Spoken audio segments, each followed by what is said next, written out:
Buka lembaran hari yang penuh keberkahan bersama kami, Programa 1 RRI Cirebon, kanal informasi dan inspirasi dalam Mutiara Pagi.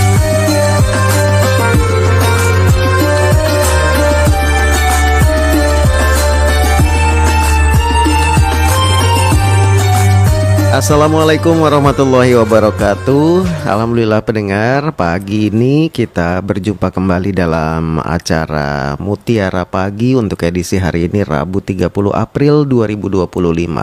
Mudah-mudahan Anda senantiasa dalam keadaan sehat dan selalu dalam lindungan Allah Subhanahu wa taala. Amin ya rabbal alamin.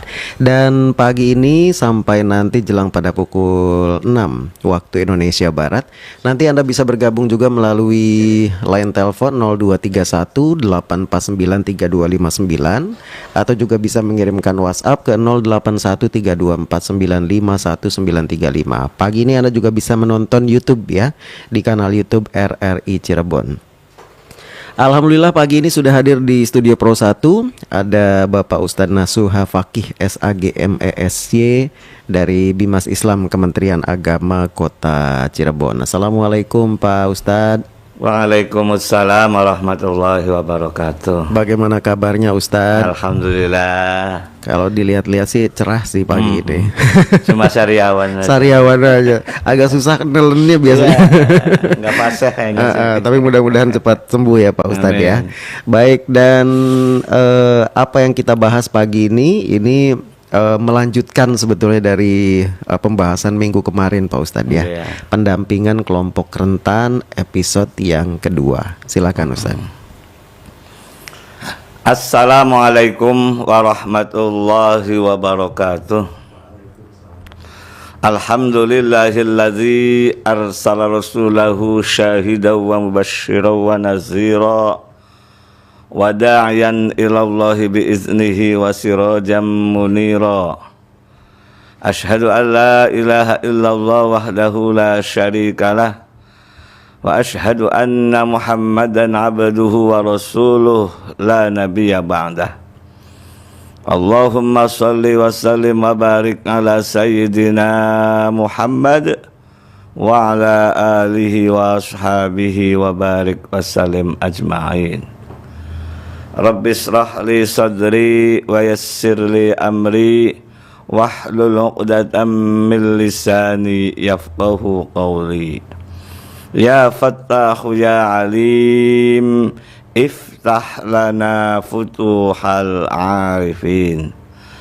Para pendengar setia RRI Cirebon, kanal inspirasi dan informasi yang dimuliakan oleh Allah Subhanahu wa taala. Alhamdulillah pada kesempatan pagi yang berbahagia ini saya Mas Tono Kartono, para kru RRI serta para pendengar dimanapun berada, alhamdulillah berikan karunia nikmat dari Allah Subhanahu wa taala, baik berupa nikmat kesehatan, diberikan umur panjang, lebih-lebih nikmat iman dan Islam. Mudah-mudahan kita semua termasuk orang yang pandai bersyukur atas nikmat yang Allah berikan kepada kita. Salah satu bentuk syukurnya adalah mari bersama-sama untuk thalabul ilmi melalui Mutiara Pagi RRI Cirebon kanal inspirasi. Mudah-mudahan kita semua mendapat ziyadatul ilmi dan mendapat ridha Allah Subhanahu wa taala. Salawat ma'assalam semoga tersampaikan kepada junjungan kita Nabiyana wa Habibana Muhammad sallallahu alaihi wasallam, dan semoga tersampaikan pula kepada para keluarganya, para sahabatnya, para tabi'in, para tabi'in, dan mudah-mudahan kita selaku umatnya mendapat syafaat ila yaumil qiyamah. Amin, amin, amin ya rabbal alamin. Para pendengar RRI dimanapun berada, pada edisi hari Rabu tanggal 30 April 2025, saya mengangkat tema melanjutkan pada minggu kemarin, yakni pendampingan kelompok rentan episode kedua. Minggu kemarin kita bahas di antara kasus-kasus waris itu adalah ada sebagian dari ahli waris yang termarginalkan ataupun disisihkan dari keluarganya. Kemarin kita telah bahas tentang mengenai antara suami istri menikah tidak dikaruniai anak, kemudian suami meninggal dunia, itu sebagian besar istri itu kadang-kadang dicibir, bahkan diusir oleh saudara-saudara kandungnya suami. Atau bisa terjadi juga ketika istri meninggal dunia tidak punya anak, sama suami pun kadang-kadang diusir oleh saudara-saudara istri dengan dalil, dengan alasan kan tidak ada anak, gitulah. Bahkan sangat miris lagi, kamu kesini tuh nikah hanya bawa, mohon maaf, bawa katok saja, kadang-kadang gitu. Nah ini tidak boleh, gitulah. Akibat dari pernikahan itu adalah saling mewarisi antara suami istri. Kemudian yang kedua, kelompok yang rentan dalam kasus waris itu adalah cucu. Ketika orang tuanya cucu lebih dulu meninggal dunia daripada kakeknya, maka cucu itu tidak dapat. Banyak kejadian ini. Kadang-kadang orang tuh gagal faham dalam memahami tentang mengenai silsilah ataupun ahli waris. Para pendengar dimanapun berada, ini contoh konkret saja. Suami istri menikah selama 30 tahun, dikaruniai anak sudah nggak banyak-banyak lah, 3 saja. Saya mengambil istilah Bunda Indra ini ya. Tata, Toto, Titi. Nah, anak dari 3 ini kemudian masing-masing punya anak. Toto punya anak, Tata punya anak, Titi punya anak. Kemudian orang tua telah meninggal dunia atau lebih dulu meninggal dunia daripada orang tuanya. Tata, Toto salah satu meninggal dunia. Contoh konkret yang meninggal Titi. Ya. Kemudian Titi punya anak gitu loh. Nah, ketika ayahnya Titi meninggal dunia berikutnya, nah cucunya atau anaknya Titi ini tidak dapat dengan alasan kan sudah meninggal dunia gitu loh. Padahal kalau kita melihat dari Al-Quran jelas sekali. Surat An-Nisa ayat 33, Allah telah berfirman, Bismillahirrahmanirrahim. Walikullin ja'alna wa waliya mimma tarakal walidani wal aqrabun. Surat An-Nisa ayat 33 dasarnya. Artinya, bagi tiap-tiap harta peninggalan dari harta yang ditinggalkan ibu bapak dan karib kerabat, kami jadikan pewaris-pewarisnya. Jadi secara umum ketika orang tua meninggal dunia atau saudara meninggal dunia, Allah telah menjadikan ahli waris. Ahli waris di samping sebagai saling waris karena sebab pernikahan, yang kedua ahli waris karena nasabiyah, karena sebab keturunan. Gitu. Jadi ayat ini sebagai dasar sebagai dasar ahli waris pengganti. Waktu tahun 91 ketika waktu modifikasi hukum kompilasi hukum Islam, Profesor Dr. Hazairin ini mengutip ayat ini. Jadi Allah menjadikan pewaris-pewarisnya manakala ayah atau ibu meninggal dunia atau karib kerabatnya meninggal dunia. Itu loh. Nah, itu di masyarakat ini gagal fahamnya ketika salah satu anak meninggal dunia, kemudian ayahnya meninggal dunia berikutnya, maka anak yang lebih dulu meninggal dunia daripada orang tuanya ini tidak dapat. Maka saya sampaikan secara dalil nakli jelas. Nah, kita bicara secara dalil akli. Dalil aklinya itu antara anak dengan orang tua tidak ada istilah mantan. Ini mantan anak, mantan orang tua tidak ada, gitu loh. Anak tetap anak, orang tua tetap orang tua. Gagal fahamnya karena lebih dulu meninggal katanya, gitu loh. Nah, anak 3 tadi, Tata, Toto, Titi, sifatnya horizontal, sebanding sejajar, tidak saling menghalangi, gitu loh. Maka karena sejajar walaupun meninggal dunia lebih dulu, maka tetap dapat hak. Nah, nanti haknya untuk siapa? Haknya adalah untuk anaknya lagi sebagai ahli waris pengganti. Maka pada tahun 91 itu, setelah ada kodifikasi hukum namanya kompilasi hukum Islam ini, jelas sekali secara regulasinya. Jadi secara dalil nakli ada surat An-Nisa 33. Dalil aklinya tadi disampaikan antara anak dengan orang tua tidak ada istilah mantan. Regulasinya instruksi Presiden nomor 1 tahun 1991 tentang kompilasi hukum Islam, tepatnya pasal 185. Mangga bagi yang punya buku yang saya susun ini ada di halaman 142. Di mana pasal 185 ini berbunyi ayat satunya, ahli waris yang meninggal lebih dahulu daripada pewaris, maka kedudukannya dapat digantikan oleh anaknya, kecuali mereka yang tersebut pada pasal 173. Pasal 173 ini tentang mengenai mawani warisi, sebab tidak saling mewarisi. Yang pertama karena beda agama, yang kedua karena membunuh gitu loh. Selama dia tidak beda agama, selama dia tidak membunuh, tetap dapat hak itu loh. Nah, ini pasal 185 tentang ahli waris pengganti. Siapa itu? Yakni cucunya. Jadi anak satu, anak dua, anak ketiga tidak saling menghijab. Sifatnya horizontal, sama derajatnya, sama kedudukannya gitu loh. Nah, ketika salah satu anak meninggal dunia, contohnya Titi tadi, ternyata punya anak 5 gitu loh. Maka haknya Titi itu diberikan kepada anaknya Titi yang 5 itu. Sedangkan anaknya Toto, anaknya Tata tidak dapat.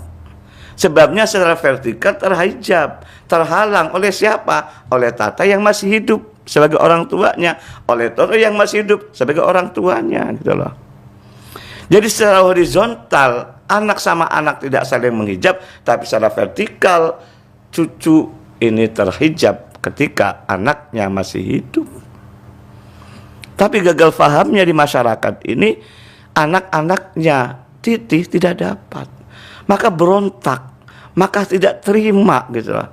Ketidakterimaan ini bisa melayangkan gugatan di pengadilan agama, itu dikabulkan gitu. Sebabnya apa? Jelas. Sesuai dengan surat An-Nisa 33 tadi. Sesuai logika juga tadi. Secara regulasi pasal 185 tentang kompilasi hukum Islam tetap dia dapat. Nah, cucu-cucu ini perlu kita dampingi karena sangat rentan sekali tidak mendapatkan hak waris.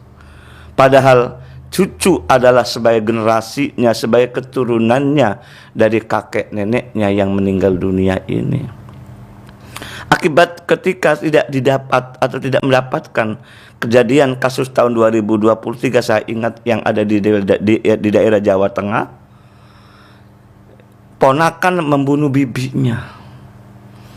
Modus operandinya ketika ponakan tertangkap oleh polisi, kemudian diselidiki dan penyidikan itu ternyata kecewa si ponakan tadi tidak mendapatkan hak waris karena orang tuanya ponakan lebih dulu meninggal.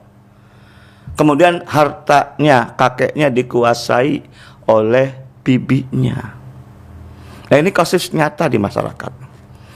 Dan pada bulan-bulan yang lalu saya pun diminta oleh Pengadilan Agama Kota Cirebon, ya. Ini salah satu lawyernya itu minta ke saya supaya ada sebagai saksi ahli. Kasusnya sama, ya, ini antara ponakan sama paman. Karena anaknya 2, anak pertama perempuan, anak kedua laki-laki.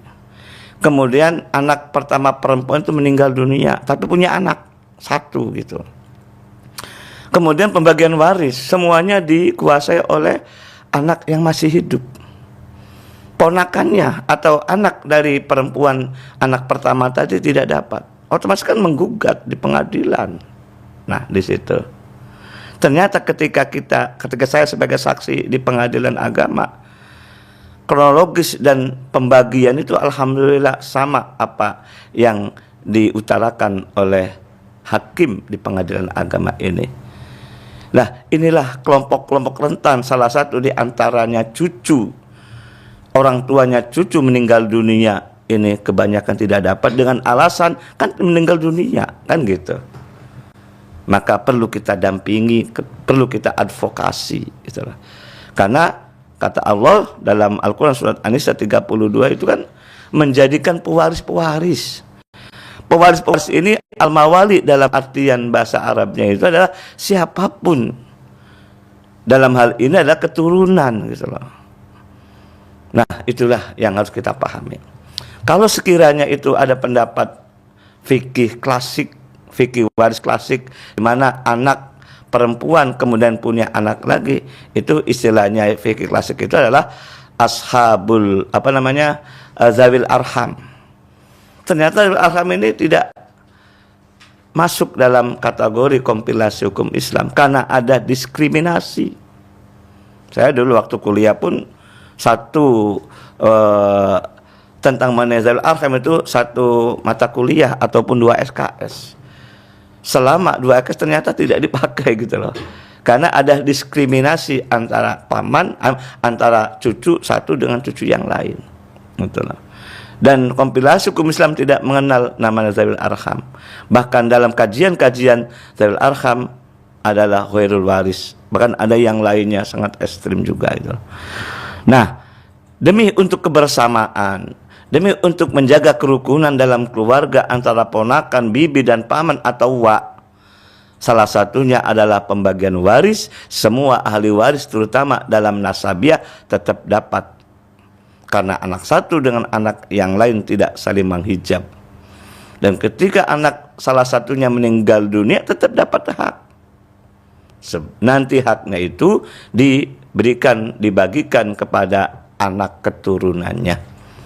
Dalam kompilasi hukum Islam pasal 185, saya ulang lagi, disebut sebagai ahli waris pengganti.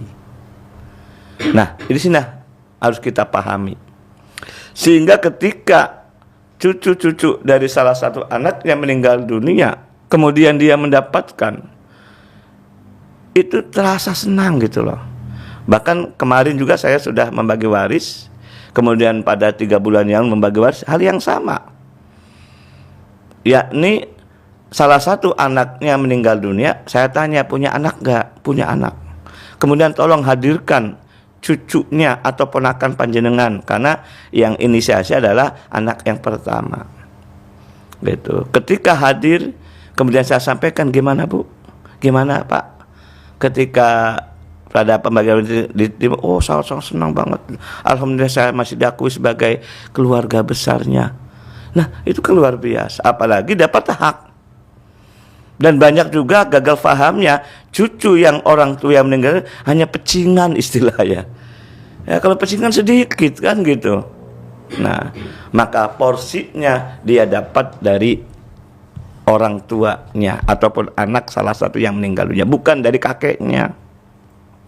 Maka tadi Tata, Toto, Titi tadi itu 3 anak itu tetap dapat hak yang sama, bedanya hanya laki perempuan. Tata laki, Toto laki, Titi perempuan. Maka 2-1 berarti. Tata dapat 2/5, 2/1 sama dengan 5 kan? Berarti Tata sebagai anak laki-laki, anak pertama adalah 2/5. Toto, anak laki-laki yang nomor kedua, tetap dapat 2/5. Sedangkan Titi karena perempuan mendapat 1/5. Nah, bagian anaknya Titi ini bukan langsung diambil dari kakek, tapi dari bagian Ibu Titi sebagai anak yang lebih dulu meninggal dunia. 1/5 ini dibagi berapa jumlah anaknya? Kalau anaknya 3 ya dibagi 3 dari 1/5 tadi. Kalau anaknya 10 ya dibagi 10 dari 1/5 tadi. Kalau yang 1 alhamdulillah hanya dapat dikuasai sendiri, nggak masalah. Sesuai dengan porsi dari anak yang lebih dulu meninggal dunia, porsinya ini diberikan kepada keturunannya, itu yang tepat. Dan ini sesuai dengan Al-Quran, hadis, sesuai dengan kompilasi hukum Islam. Maka mari kita bersama-sama membagi waris ini sesuai dengan syariat. Aman secara syar'i, aman secara regulasi, aman NKRI. Nah, di situ mudah-mudahan dengan pembagian waris terutama di kelompok-kelompok rentan ini kita advokasi, kita dampingi, insya Allah tidak akan terjadi gejolak antara paman bibi dengan ponakan itu. Demikian mudah-mudahan dapat dipahami. Mari kita bersama-sama untuk dialog, berdiskusi, dipandu oleh Mas Tono Kartono. Silakan. Baik, terima kasih Pak Ustadz. Ini saya nanya dulu mungkin ya sebelum saya buka line telepon dan WhatsApp. Karena memang kalau sudah cucu begitu tidak mendapatkan bagian udah mah yatim begitu, piatu gitu. Apalagi yatim ya. Iya, ya karena kan udah ditinggal duluan Iya. kan sebelum kakeknya meninggal gitu atau neneknya meninggal. Malah gak dapat, sungguh terlalu. Itu dosa banget. Berdosa sekali kan. Ini gitu. saya penasaran, itu kan sudah ada kompilasi hukum Islamnya Betul. begitu Pak Ustadz ya. Nah, ini apakah diatur juga gitu di kompilasi hukum Islam itu juga terkait hal-hal seperti pengawasannya ketika ada ahli waris yang harusnya mendapatkan kemudian tidak mendapatkan, apalagi terhadap kelompok rentan seperti cucu ini yang tidak mendapatkan, apakah ada yang berhak misalnya dari otoritas yang ketika kakeknya meninggal kemudian oh ini cucu ini udah dapat bagian apa belum ya, kemudian didampingi begitu, siapa sebetulnya yang punya tanggung jawab di situ, kemudian apakah ada sanksinya juga? Iya. Gitu loh Iya, oke, Pak luar Ustadz. biasa. Dua poin itu Ya, seperti mudah-mudahan dengan pertanyaan ini dapat tergugah oleh pemerintah ini. Kan sebabnya apa? Kompilasi hukum Islam ada 3 hukum. Hukum perkawinan, hukum kewarisan, dan hukum perwakafan. Ya. Ternyata hukum kewarisan tidak ada. Lembaga yang terbawanya itu ada semacam lembaga kecil lah. Kalau perkawinan kan ada. Ada ya. Apa itu? Di KUA. Ya. Jelas sekali kan, salah satu di antaranya adalah ngurusi masalah catatan pernikahan, gitu loh. Masalah perwakafan ada, yakni ada PPAIW, petugas pencatat akta ikrar wakaf, gitu loh. Ketika ada kasus-kasus masalah pernikahan itu ada, sebelum di pengadilan itu ada namanya BP4, yaitu Badan Penasehat itu loh. Pendampingan ketika jangan sampai langsung ke pengadilan untuk cerai, jangan. Ada itu. Ketika wakaf pun ada, namanya BWI, Badan Wakaf Indonesia. Tapi masalah waris itu tidak ada. Belum ada ya? Belum ada gitu loh. Bahkan ketika pemerintah, terutama Kementerian Agama, di situ ada namanya tupoksi penyuluh kayak saya penyuluh ini. Tidak ada khusus membahas mengenai khusus masalah waris itu loh. Nah, di situ kaitannya dengan masalah lemah dalam hal mengaplikasikan tentang hukum waris yang ada di Indonesia khususnya. Padahal sebetulnya dibutuhkan lembaga-lembaga Sangat itu dibutuhkan sebetulnya gitu loh. Maka ketika kasus masalah waris langsung dilayangkan ke pengadilan gitu loh. Maka kalau bisa pendampingannya ataupun pengawasannya ya kita sebagai tokoh agama, tokoh masyarakat memberikan edukasinya melalui amar ma'ruf nahi mungkar, melalui edukasi pengajian-pengajian di masyarakat, di majelis taklim, di pondok pesantren ataupun di masjid-masjid tertentu yang mengedukasi tentang betapa pentingnya tentang mengenai warisan ini, itu loh. hanya sebatas itu ya, sosialisasi yang bisa dilakukan. Sosialisasi itu pun belum tentu. itu pun belum tentu dari pengurus DKM ataupun majelis taklim mengundang orang yang ngerti dalam waris itu loh.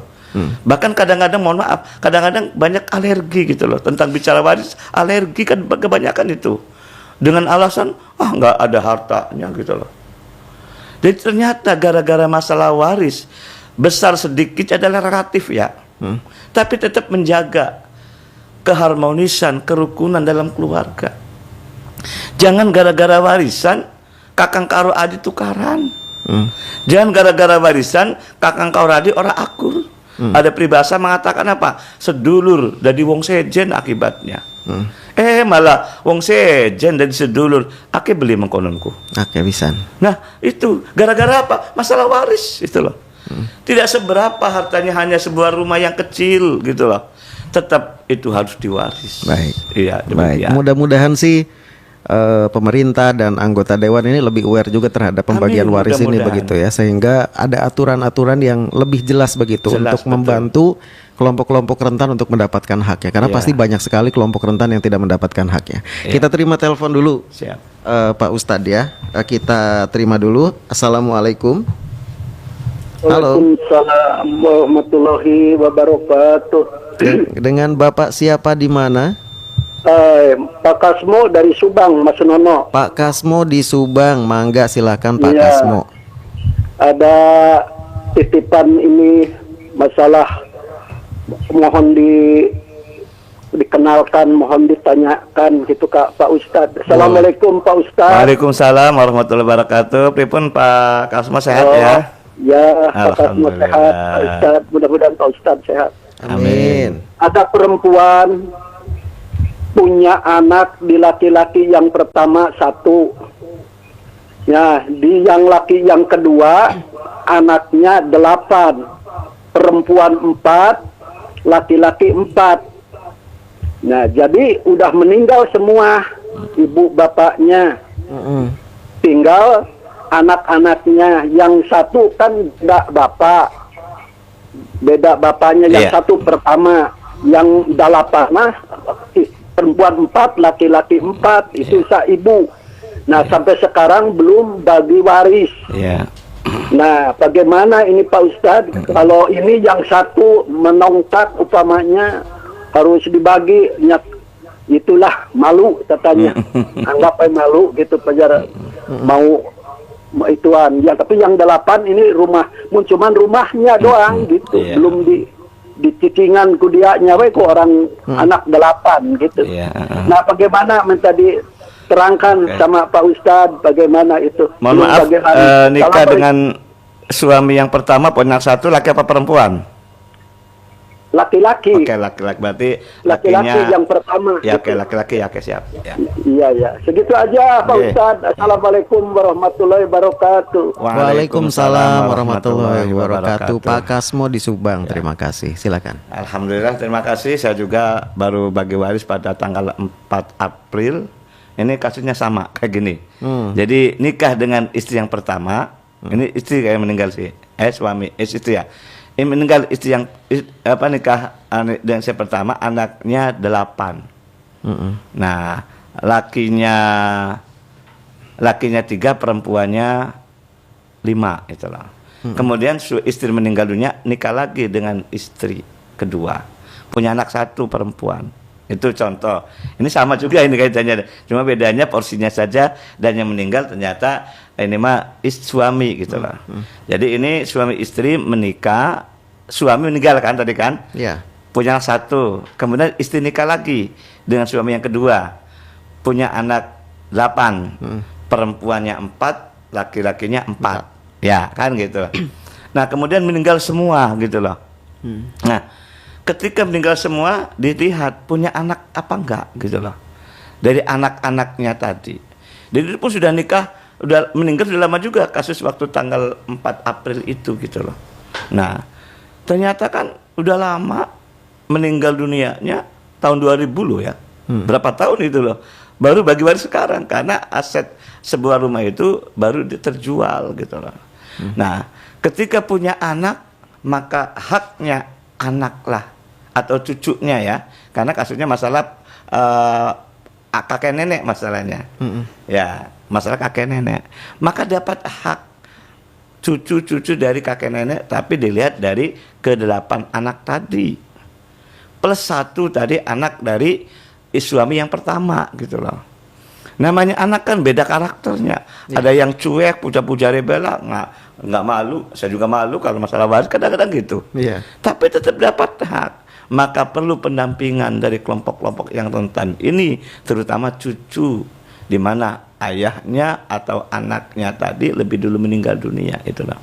Porsinya sama. Contoh konkret ya. Ketika meninggal dunia dengan suami kan punya 1 kan, maka tahap pertama adalah membagi miliknya yang suami meninggal dunia. Contoh, harta warisnya dinilai rupiah selama 1 miliar, tapi didapat setelah menikah dengan suami yang pertama gitu loh, umpama ini. Maka dibagi 2 masing-masing 500 juta, 500 juta. Ya, dibagi pertama miliknya suami meninggal dunia, siapa libatnya? Istrinya dan anak laki-laki tunggal tadi. Karena anak tunggal asobah, istri dapat 1/8, anaknya dapat 7/8 untuk anak laki-laki tadi. Selesai tahap pertama, kemudian tahap kedua miliknya istri yang meninggal dunia. dan posisinya punya anak 8 tadi kan.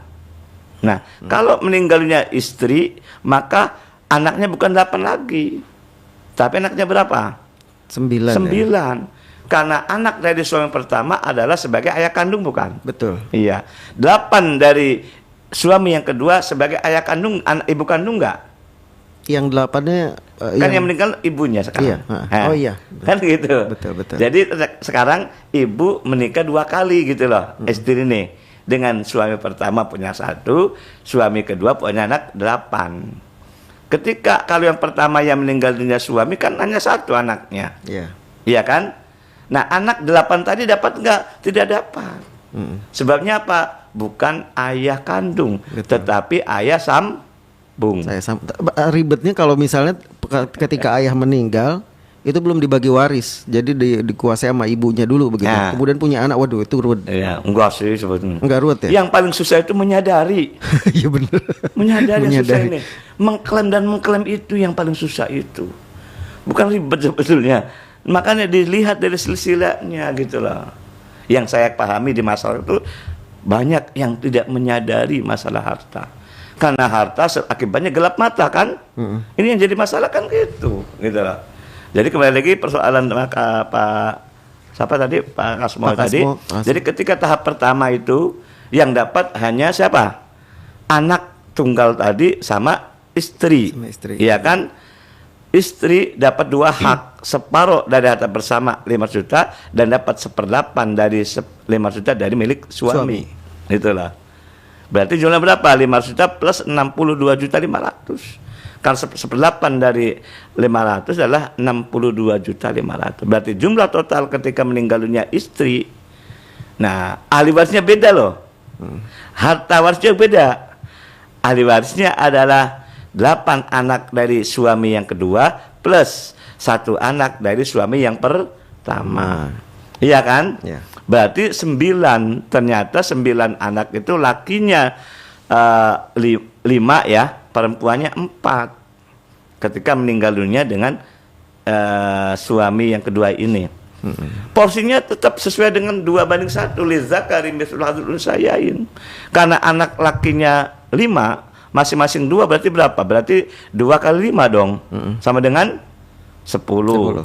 Nah, ditambah dengan 4 anak perempuan masing-masing 1, tetap 4 kan? 4 tambah 10 berarti berapa? 14. 14. Berarti anak laki-laki dapat 2/14 dari 5 anak tadi, entah dari orang tuanya suami pertama atau dari suami yang kedua. Karena hubungannya dengan siapa? Dengan ibu kandung yang meninggal dunia. Dan ini adalah saudara seibu dari suami yang pertama dengan suami yang kedua. Tapi 8 anak saudara sekandung. Ya. Karena sama-sama ayah ibunya sama. Baik. Tapi dari suami yang pertama bukan saudara sekandung tapi saudara seibu. Tapi melihat dari ibunya meninggalnya namanya anak kandung semua.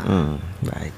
Nah, dapatnya untuk dari ketika meninggalnya istri yang tadi terakhir itu, anak laki-laki dapat 2/14, anak perempuan dapat 1/14. Nah, ini anak dari suami yang pertama kadang-kadang tidak dapat juga ini kadang-kadang. Iya, itu.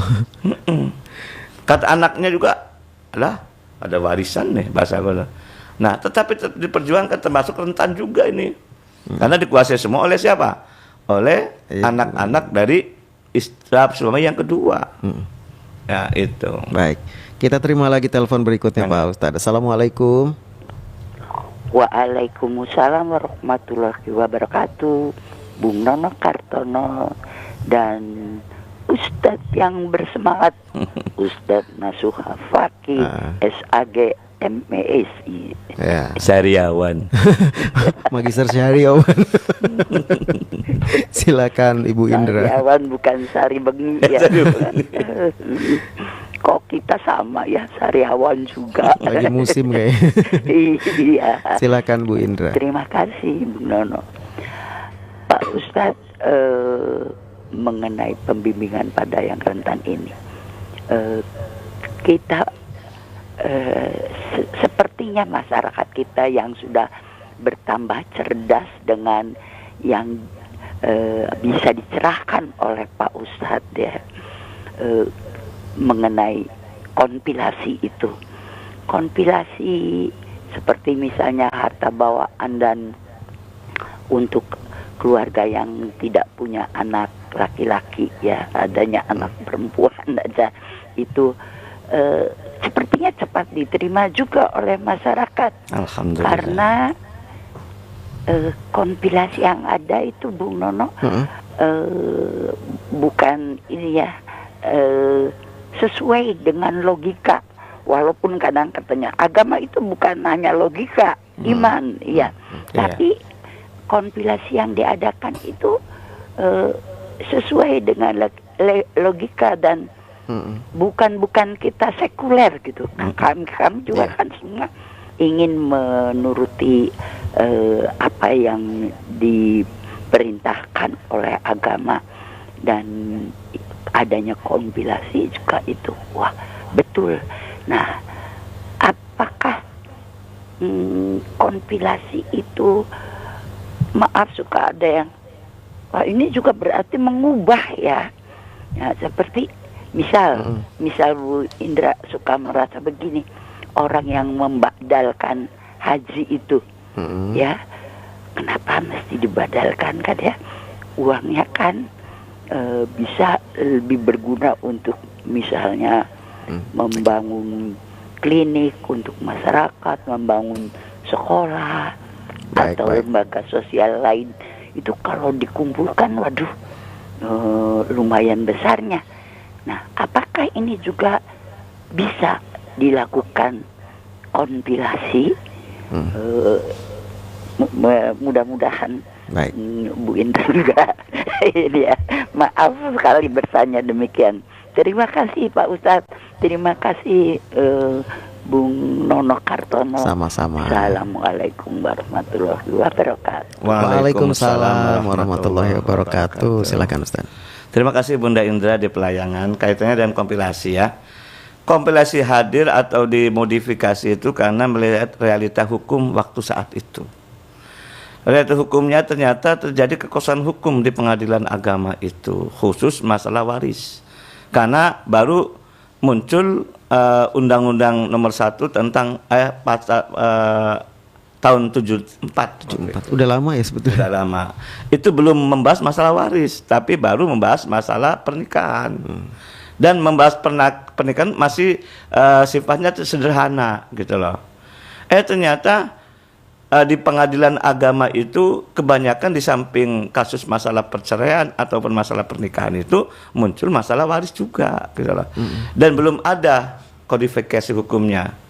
Maka waktu itu diinisiasi oleh Ketua Mahkamah Agung waktu itu nama Profesor Bustanul Arifin, kemudian menggelar karya ilmiah diskusi-diskusi baik berupa lokakarya, simposium, seminar, bahkan dilengkapi dengan studi banding di negara-negara Maghribi atau di negara-negara Timur Tengah, yakni di Tunisia, di Mesir, dan di Maroko itu.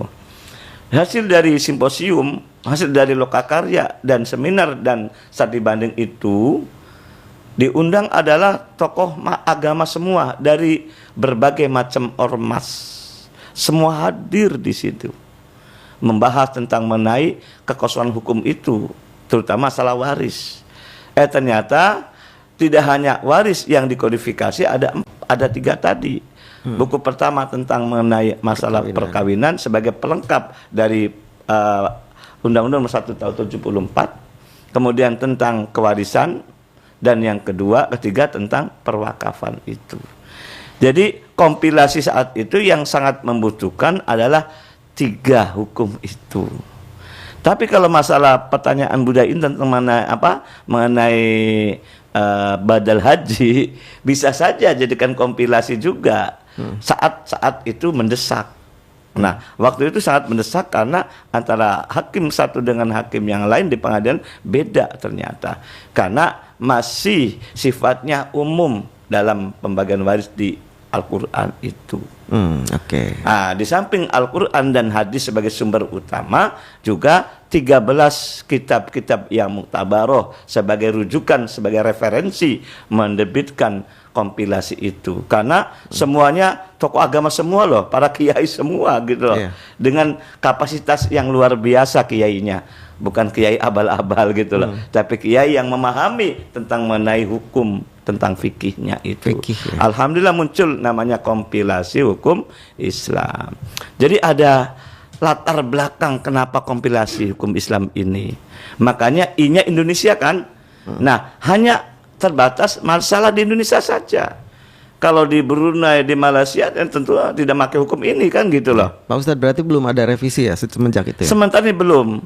Tahun 2020-an anggota DPR di sana itu mau melegalkan tidak hanya sebagai instruksi presiden, tapi undang-undang gagal.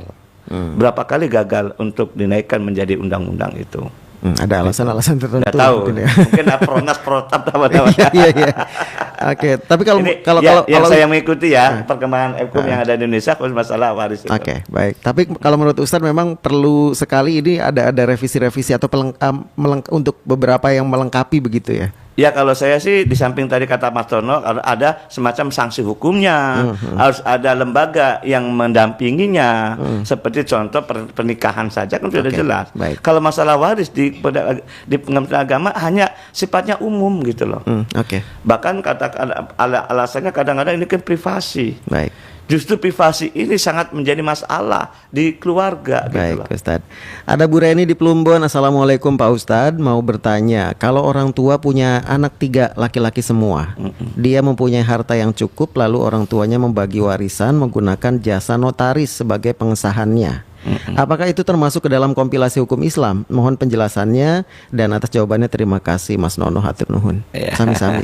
Jadi kalau masalah pembagian waris, mohon maaf bukan di notaris. Kalau notaris hanya sebagai legalitas untuk balik nama dari orang tua kepada ahli waris, kemudian ahli waris kepada penjual biasanya, atau kepada salah satu ahli waris sebagai hak milik.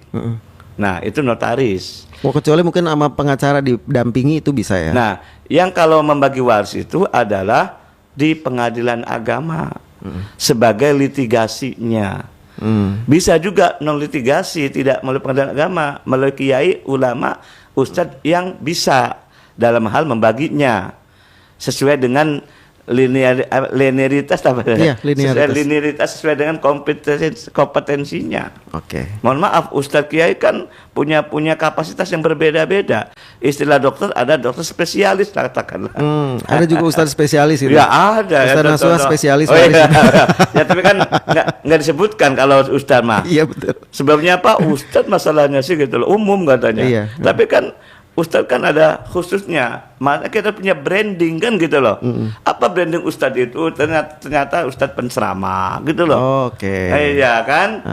Ada yang untuk konsultasi begitu gitu. ya. Tapi dapat dipertanggungjawabkan gitu. Kayak saya, mohon maaf ya, bukan sombong nih, karena saya punya buku.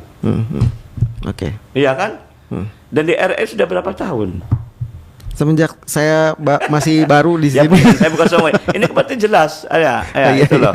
Baik. Dan ternyata ketika saya mendalami ilmu waris, alhamdulillah banyak ilmu baru juga. Allah membukakan pemahaman saya juga itu loh. Dan mohon maaf, saya bukan sombong loh. Mohon maaf ini. Ini kan realita kenyataan itu loh. Nah, disitulah pentingnya mendalami secara fokus itu. Ketika satu lubang kemudian digali tidak hanya air yang kita dapatkan, tapi sumber mata air yang lain akan didapatkan ketika menggali dengan benar-benar gitu loh. Tapi kalau pindah-pindah bisa nggak? Airnya saja nggak dapat kan? Itu contoh konkretnya demikian. Pentingnya ada kefokusan begitu beberapa begitu ya. Dan alhamdulillah saya juga tidak mendapatkan ilmu waktu di kuliah ya, secara umum saja. Tapi setelah kita menggali 4 kategori, ketika laki perempuan kan sudah jelas itu 4 sudut pandang ya. Laki dapat 2, saya belum dapat. Tapi kan berdasarkan dari saya belajar kemudian diintisarikan, kemudian muncul 4 sudut pandang kenapa laki 2 periode tidak dapat kita dapatkan dalam belajar itu. Tapi dengan hasil penggalian itu alhamdulillah. Baik. Aduh, sayang sekali ada beberapa SMS yang belum sempat terbaca, tapi kita harus segera menutup. Nggak kerasa tiba-tiba udah mau jam 6 aja. Iya, nggak kerasa juga. Nggak kerasa, bener. Silakan Ustadz sebagai penutup. Terima kasih Mas Nono Kartono sama kru RED manapun berada, dan kemudian para pendengar, mari kita bersama-sama kita. Kalau masalah hukum turun masalah waris yang sifatnya itu rentan, yang sifatnya termarginalkan, harus kita perlu dampingi, harus kita menyampaikan advokasi supaya mendapatkan hak. Karena pembagian waris ini saling mewarisi ada 2. Sebab pernikahan, yang kedua sebab keturunan. Sebab pernikahan antara suami istri, walaupun menikah tidak punya anak, istri dapat hak loh, atau suami dapat hak, tidak boleh diusir itu. Ini karena istri adalah kelompok rentan diantaranya. Termasuk yang kedua sebab karena keturunan, yaitu cucu-cucu tadi yang saya sampaikan tadi tetap dapat juga. Ini mudah-mudahan melalui RRD ini dapat mendapatkan inspirasi dan aspirasi ini. Terima kasih. Wassalamualaikum warahmatullahi wabarakatuh. Waalaikumsalam warahmatullahi wabarakatuh. Terima kasih Ustadz dan pendengar, sampai di sini Mutiara Pagi Pro 1 hadir setiap hari pukul 5.10 waktu Indonesia Barat. Assalamualaikum warahmatullahi wabarakatuh.